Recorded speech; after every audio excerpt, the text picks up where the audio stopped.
क्या अगर जो सरकार नहीं बनाएगी इस कानून को, वो नहीं बनेंगे, बाहर इनकी लाश भी नहीं आएगी, नहीं बनेगा, बाहर लाश नहीं आएगी आपकी। मजदूर विरोधी लोगों को कि मजदूर की लाश को नहीं लाएगा, बीवी होती है, बच्चा होता है।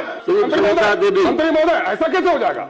मैं सारा सदन से वो किया जाए, मजदूर बनेगा सर, कमाने के लिए गया है, रोजगार नहीं दे पा रहा है, कमाने के लिए प्रदेश गया है, उसकी लाश को नहीं लाएगा, बीवी तड़पती है, बच्चा तड़पता है, कैसे लाश आएगी सर? नहीं होना चाहिए सर, ये नहीं, इस पर आपने बात को रखा नहीं सर। मंत्री जी अभी साहब देखिए, क्या अगर जो सरकार नहीं बनाएगी इस कानून को, वो नहीं बनेंगे, बाहर इनकी लाश भी नहीं आएगी, नहीं बनेगा, बाहर लाश नहीं आएगी आपकी।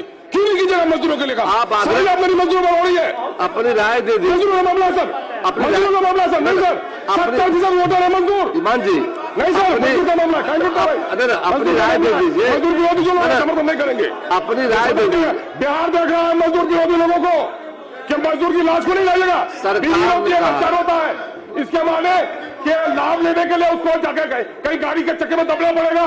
जो बीमार है मजदूर बाहर में, वो समझेगा कि मरूंगा तो लाश नहीं ले जाएगी सरकार, तो जाकर के कहीं एक्सीडेंट हो जाएगा। वो सुझाव लेने के लिए वोट लेने के आग्रह आपसे है, ईमान जी बोलने के बजाय विधायकों की तनख्वाह काट दीजिए, लाश बोलने के बजाय लाश लाइए, सुझाव दे दीजिए सरकार को, सुझाव दे दीजिए।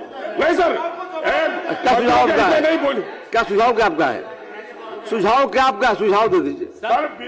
विदेश में या अन्य प्रदेशों में जो मजदूर हमारे कमाने के लिए गए हैं, सरकार को वो बने तो उनके नेचुरल केस में भी।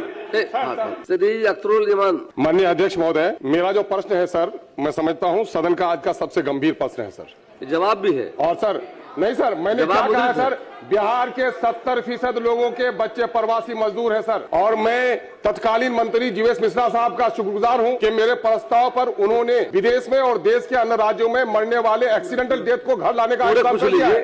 मेरा साफ मांग है सर कि हमारे बिहार की आमदनी का स्रोत प्रवासी मजदूर है, और सरकार को मैं बधाई देता हूं कि उन्हें प्रवासी जोड़ा है अभी मजदूर वाले मंत्रालय में।